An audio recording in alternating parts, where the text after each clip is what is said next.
Hello everyone. I welcome all of you to the 58th session of the course Energy Law. In today's session, we will examine green hydrogen in India. Let us quickly recap what we have discussed in the previous session. In the previous session, we examined waste to energy initiatives in India. We started with the legal and policy framework, followed by distinct waste to energy projects and models in India. Then we examined various challenges associated with waste to energy projects. And in the later end of the session, we examined judicial and tribunal scrutiny, followed by Supreme Court observations on solid waste management. In today's session, we will examine green hydrogen.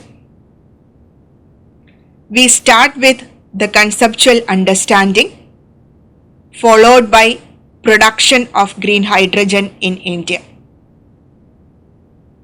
Then we will examine the National Green Hydrogen Mission, followed by decarbonizing industry and transport.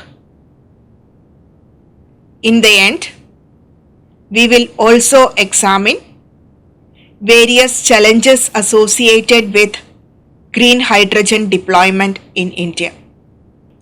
Let us briefly examine the scope and significance of green hydrogen.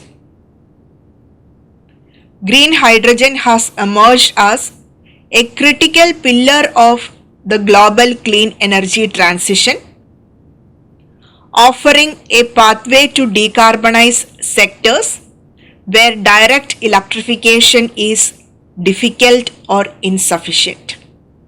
Produced using renewable electricity and electrolysis, green hydrogen functions not only as a fuel but as a cross-sectoral energy carrier capable of linking power systems with industry, transport, and long-duration energy storage. In the Indian context, green hydrogen occupies a strategic position at the intersection of climate commitments, energy security, and industrial competitiveness. Its development raises fundamental questions about infrastructure, regulation, sustainability, and governance, while also opening new opportunities for transforming hard-to-abate sectors and integrating renewable energy at scale. Now, let us move on to our detailed discussion. Let's have some conceptual understanding. Green hydrogen is produced by splitting water into hydrogen and oxygen through electrolysis powered by renewable electricity, most commonly from solar and wind resources. It differs fundamentally from conventional fuels because it is not a primary source of energy but an energy carrier. Hydrogen can connect electricity systems with industry, transport, and energy storage. While renewable electricity can decarbonize large part of the power sector, many industrial processes require high temperature heat or chemical inputs that electricity alone cannot easily provide. Green hydrogen addresses this limitation by enabling renewable energy to be converted into a form that can be used in industry, transport, power systems, and chemical processes, thereby acting as a cross-sectoral energy vector. Different hydrogen production pathways have very different climate and regulatory implications. Grey hydrogen, produced from fossil fuels without carbon capture, remains emission intensive and offers no climate benefit. Blue hydrogen, which combines fossil fuel based production with carbon capture and storage, reduces emissions but raises concerns regarding residual carbon release, methane leakage, and long-term monitoring and liability for storage sites. Green hydrogen, when produced using renewable electricity, offers the lowest life cycle emissions and aligns most closely with climate mitigation goals, making the distinction between these pathways central to policy design, incentives, and certification regimes. One of the most important system level functions of green hydrogen is long duration energy storage. Unlike batteries, which are well suited for short-term balancing, hydrogen can store energy over weeks or months and reconverted into electricity or used directly as fuel or feedstock. This makes hydrogen critical for managing renewable intermittency and supporting power systems with very high shares of solar and wind energy.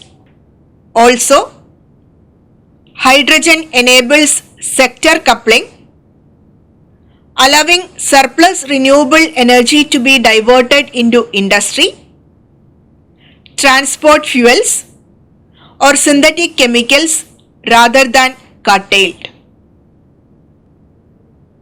Let us examine production. Green hydrogen production depends on the availability of renewable power and the deployment of electrolyzer technologies. Alkaline electrolyzers are relatively mature and cost effective but less flexible. Proton exchange membrane electrolyzers can respond rapidly to variable renewable generation. Solid oxide electrolyzers promise higher efficiencies but remain at the early stage of commercialization. Choices between these technologies influence capital cost, grid integration and siting decisions, especially when hydrogen production is co-located with renewable energy projects or industrial consumers. Green hydrogen production is fundamentally shaped by the regulatory and infrastructural frameworks governing renewable energy, electricity networks, water resources, and industrial safety. The economics and scalability of hydrogen depend not only on technology cost but also on how law and regulation structure access to power, land, water and transport infrastructure. A central production model involves co-locating electrolyzers with solar and wind projects, Co-location reduces transmission cost, avoids grid congestion, and enables direct use of renewable electricity. However, it raises regulatory questions under electricity law, particularly where renewable generators supplying electrolyzers operate outside conventional grid-connected arrangements. Hybrid renewable systems combining wind and solar are increasingly used to improve electrolyzer utilization and reduce intermittency. These models challenge existing regulatory frameworks that were designed around single source generation. Rules governing scheduling, forecasting, grid balancing, and deviation penalties influence whether hybrid systems can operate efficiently and at scale. Grid connectivity and open access regulations play a decisive role in hydrogen economics. Electrolyzers are large electricity consumers, and their classification under electricity law affects applicable tariff, cross-subsidy surcharges, wheeling charges, and access to renewable energy certificates or banking mechanisms. Uncertainty over whether electrolyzers are treated as industrial loads, energy storage assets, or a distinct category creates uneven regulatory outcomes across states and increases investment risk. Water governance is another critical dimension of renewable-based hydrogen production. Electrolysis requires reliable water supply, bringing hydrogen projects within the scope of water use permissions, groundwater regulation, and environmental clearance processes.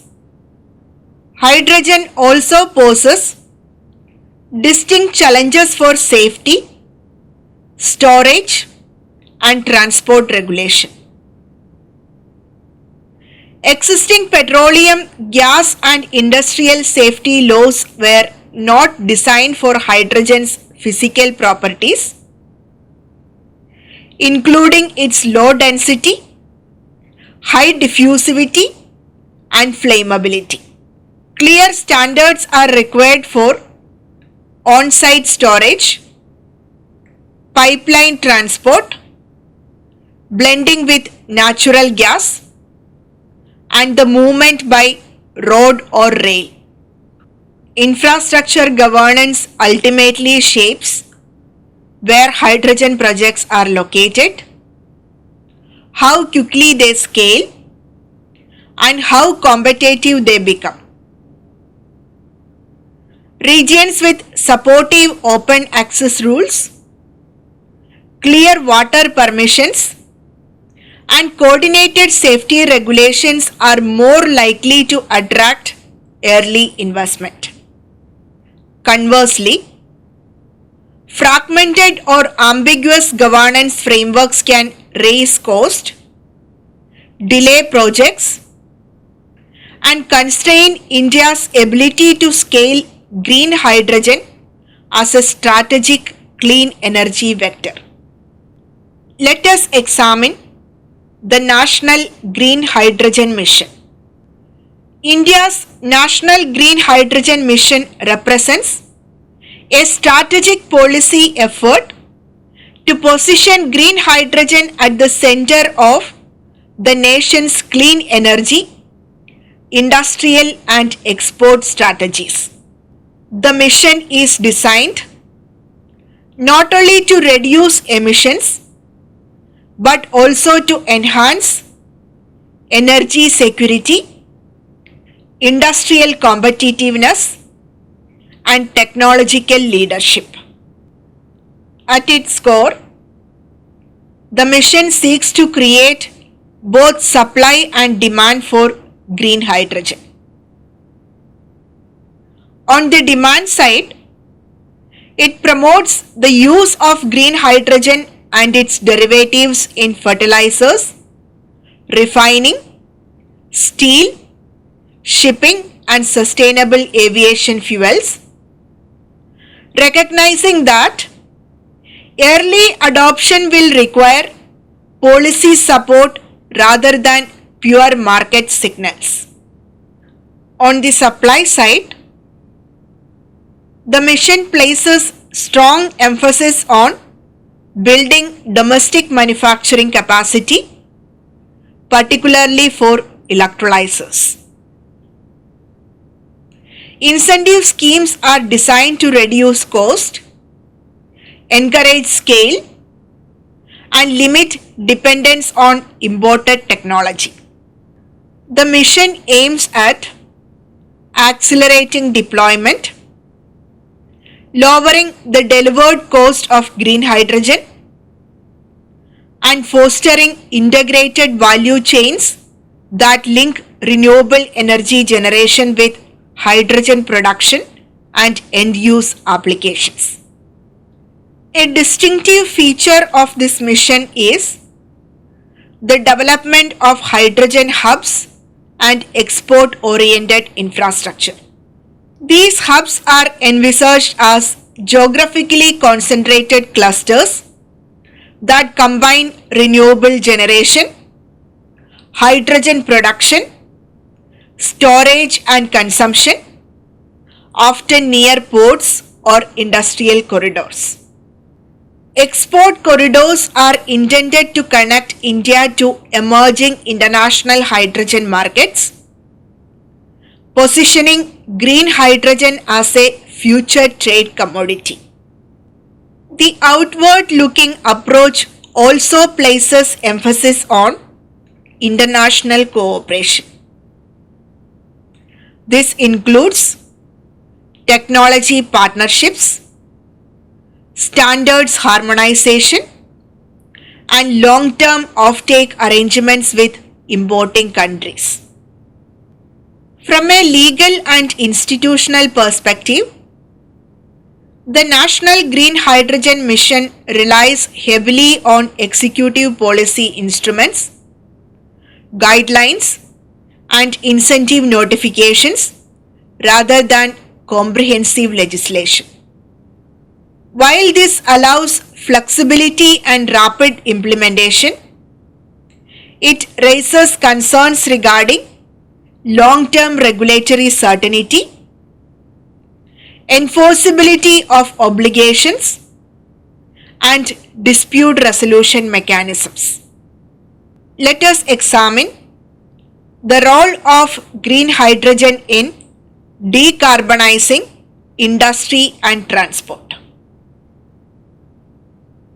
Green hydrogen plays a critical role in decarbonizing hard-to-abate sectors where direct electrification is technically constrained or economically inefficient. In industry, hydrogen functions both as a fuel and a chemical feedstock, enabling emission reductions that cannot be achieved through renewable electricity alone. In the steel sector, green hydrogen can replace coking coal in direct reduced iron processes, significantly lowering carbon emissions from primary steel making. Similar dynamics apply in fertilizer production, where green hydrogen substitutes fossil-based hydrogen in ammonia synthesis, directly reducing emissions from one of India's most energy-intensive industries. In refining and petrochemicals, hydrogen is already widely used, making these sectors natural early adopters. Green hydrogen and its derivatives, such as green ammonia, methanol, and synthetic fuels, are increasingly viewed as essential for decarbonizing heavy duty transport, shipping, and aviation. From a legal and regulatory perspective, industrial decarbonization through green hydrogen is closely tied to emissions regulation and compliance pathways. Let us examine the various challenges. Scaling green hydrogen raises a distinct set of environmental, legal, and institutional challenges that extend beyond technology and economics. While green hydrogen is promoted as a low carbon solution, its sustainability depends on how resource use, environmental impacts, and governance structures are managed across the entire value chain. One of the most significant environmental governance issues relates to water use. Electrolysis requires reliable supply of water. Bringing hydrogen projects into competition with agricultural, domestic, and ecological demands, particularly in water-stressed regions. Large-scale hydrogen projects intensify concerns about cumulative water withdrawals, groundwater depletion, and local ecological impacts. Land requirements present a parallel challenge. Although hydrogen itself is not land intensive, the renewable energy infrastructure that supplies electrolyzers, such as solar parks, wind farms, and transmission corridors, requires substantial land acquisition. This raises issues related to land use planning, environmental clearances, biodiversity protection, and social consent. Poorly coordinated siting decisions risk local opposition and litigation, undermining project timelines and public acceptance. Climate credibility further depends on life cycle emissions accounting. While green hydrogen has near zero emissions at the point of use, emissions associated with renewable infrastructure, electrolyzer manufacturing, transport, and storage must be considered. Lack of a comprehensive statutory framework and the absence of a dedicated hydrogen regulator are posing challenges. India currently lacks a comprehensive statutory framework governing hydrogen sustainability across production, transport, and end use. Certification systems are essential to verify renewable origin, water stewardship, and emissions performance, especially for export markets that impose stringent environmental standards. Institutionally, the absence of a dedicated hydrogen regulator creates fragmented governance. Without governance reforms, the promise of green hydrogen as a cornerstone of India's clean energy transition may remain constrained despite technological and policy momentum. Let us conclude our discussion. Green hydrogen represents a transformative opportunity to reshape energy systems beyond conventional decarbonization pathways.